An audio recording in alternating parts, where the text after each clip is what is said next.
आ जाओ भाभी, आराम से। सुरेखा ये ले, नेक तो तूने मांगा ही नहीं।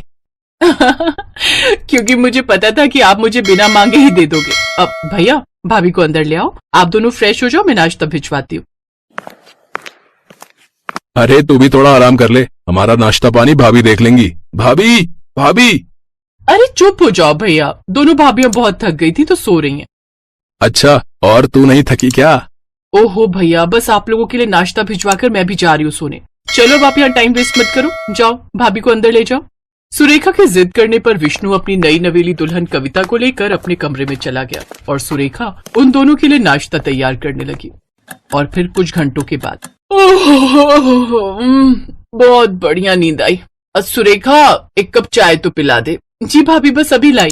रुको सुरेखा, चाय तो मैं भी लूंगी, पर साथ में खाने के लिए भी कुछ बना देना। वो क्या है ना, खाली चाय गैस बनाती है मुझे। जी भाभी। सुरेखा सारे काम निपटाकर थोड़ा आराम करने ही जा रही थी कि तभी उसकी दोनों बड़ी भाभियों ने उसे नए काम बता दिए, जिन्हें वो बेचारी बिना कुछ कहे चुपचाप करने चली गई। असल में सुरेखा के माता पिता जिंदा नहीं थे और अब उसकी जिम्मेदारी उसके 3 भाइयों जयेश, रमेश और विष्णु पर थी। और सुरेखा अपने तीनों भाइयों की लाडली थी, लेकिन उसकी दोनों बड़ी भाभियां एक नंबर की कामचोर थी, लेकिन दिमाग से बहुत चालाक थी। अपने पतियों के सामने तो वो सुरेखा को सिर आंखों पर बिठाकर रखती थी, लेकिन उनके इधर उधर होते ही उस पर ऑर्डर जमाना शुरू कर देती थी। सुरेखा ने कभी इसकी शिकायत नहीं की, क्योंकि वो नहीं चाहती थी कि उसकी वजह से घर में बवाल हो। लेकिन अब घर में एक और बहू थी। अरे दीदी, मुझे लगा आप सो रही होंगी। अब इस वक्त चाय कोई मेहमान आए क्या? नहीं, वो बड़ी और छोटी भाभी जग गई है ना, तो उनके लिए चाय बना रही हूँ। अच्छा, वैसे हैं कहाँ भाभी? मेरी तो उनसे मुलाकात ही नहीं हुई। हाँ, वो आपसे शाम को मिलेंगी आपकी मुंह दिखाई के वक्त। ठीक है, लाइए मैं आपकी मदद कर देती हूँ। अरे नहीं भाभी, मैं कर लूंगी, आप जाकर आराम करो, और कुछ भी चाहिए हो तो मुझसे कहना। कविता ये देखकर हैरान थी कि घर की इकलौती बेटी काम पर काम किए जा रही है और दोनों भाभियों को अपने कमरे से निकलने तक की फुर्सत नहीं है। लेकिन फिलहाल वो भी चुप रही और फिर शाम को। बिल्कुल सही कहा आंटी, बस इस हीरे को तराशने का काम अब हमें करना है। सही कहा भाभी। अब वैसे कविता, तुम किसी बात की चिंता मत करना, जैसा हम कहें बस वैसा ही करती जाना। क्यों भाई, तुम दोनों क्या इसकी सास हो? सास नहीं, पर हम जेठानियां तो है ना इसकी। इस घर के तौर तरीके तो हम ही सिखाएंगे ना इसे। पहले खुद तो सीख लो तौर तरीके, फिर इसे सिखाना।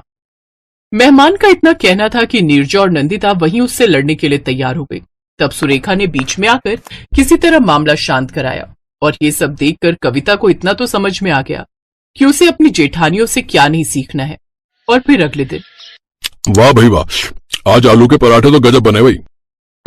कविता भाभी ने बनाए हैं, और जरा ये खीर तो खाकर देखिए भैया, ये तो कमाल की बनाई है कविता भाभी ने। अब आज सारा काम इन्होंने ही किया, मुझे तो किसी काम में हाथ भी नहीं लगाने दिया। कविता, इसके लिए तो तुम्हें इनाम मिलना चाहिए, क्यों भैया? इतना कहकर जयेश अपनी जेब से कुछ पैसे निकालकर कविता को दे देता है, और फिर रमेश ने भी ऐसा ही किया। ये देखकर जहां कविता, सुरेखा और विष्णु बहुत खुश थे, तो वहीं नीरजा और नंदिता जलकर राख हो चुकी थी। नाश्ते के बाद नीरजा के कमरे में दोनों काफी देर तक खुसुर फुसुर करती रही, और फिर उन्होंने कविता को भी उस कमरे में बुला लिया। और फिर, जी भाभी, आपने बुलाया मुझे? हाँ कविता, कुछ बात करनी है तुमसे, वैसे कुछ समझाना था, अगर तुम समझना चाहो तो। कहिए ना भाभी। कविता, तुम घर के कामों में जरूरत से ज्यादा ही लग रही हो, इतना परेशान होने की जरूरत नहीं है, सुरेखा सब अच्छे से कर लेती है। अरे पर भाभी, वो क्यों करे सारा काम, हम बहुओं की भी तो। अब हमें गलत मत समझो कविता, हम ये सब सुरेखा की भलाई के लिए कर रही हैं। तुमने देखा तो है, सुरेखा दिखने में ज्यादा सुंदर तो है नहीं। अब ऐसे में अगर घर के कामकाज भी अच्छे से नहीं सीखेगी तब तो होने से रहा उसका ब्याह। हाँ, और नहीं तो क्या, तीनों भाई पिछले 4 सालों से जी जान से कोशिश कर रहे हैं, उसके दहेज पर सब कुछ लुटाने को तैयार है, पर बावजूद इसके एक भी जगह बात नहीं बनी। तब हमने सोचा कि रंग रूप से ना सही, पर हो सकता है कि गुणों से ही अपनी सुरेखा के भाग खुल जाए और कोई उसे पसंद कर ले। पर भाभी, अरे तुम ज्यादा दिमाग मत लगाओ कविता, हमने कहा ना कि इसी में सबकी भलाई है। और सुनो, सुरेखा के भाइयों के सामने ये जाहिर मत करना कभी। असल में तीनों भाइयों के दिमाग में हमारे सास ससुर एक फितूर भर कर गए हैं कि सुरेखा के पैर बड़े शुभ हैं। अरे अगर इतनी ही खुशकिस्मत होती तो अब तक ससुराल ना पहुंच गई होती अपने, यहाँ मायके में ही पड़ी रहती क्या? बिल्कुल सही कहा भाभी। कविता, तुम खुद ही सोचो, आखिर जरूरत क्या है घर के कामों में खुद को झोंकने की? आराम से सारा दिन आराम करो, और जब ये लोग ऑफिस से आ जाएं तो फटाफट पहुंच जाओ किचन में, तब तक सुरेखा सब करके रखती है। और मजे की बात तो ये कि वो अपने भाइयों से कुछ कहती भी नहीं।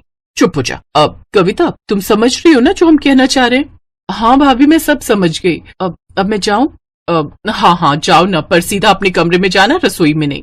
इसके बाद कविता वहां से सीधा अपने कमरे में गई और कई घंटों तक बाहर नहीं निकली। ये देखकर दोनों बड़ी बहुओं को लगा कि उनका तीर बिल्कुल सही निशाने पर लगा है और उसकी देवरानी कविता भी अब उनकी टीम में है। और फिर करीब एक हफ्ते बाद, अरे कविता, तुमने पहले क्यों नहीं बताया कि तुम्हारे मायके वाले आ रहे हैं? रुको, मैं अभी पानी मंगवाती हूँ। सुरेखा, ओ सुरेखा। रुकिए भाभी, पानी मैं लेकर आती हूँ। अरे नहीं, तुम्हारे घर वाले आए हैं, तुम यहाँ बैठकर सबसे बातें करो। अब सुरेखा कर लेगी सब कुछ। नहीं भाभी, आज ये सब मुझसे मिलने नहीं बल्कि सुरेखा दीदी से ही मिलने आए हैं।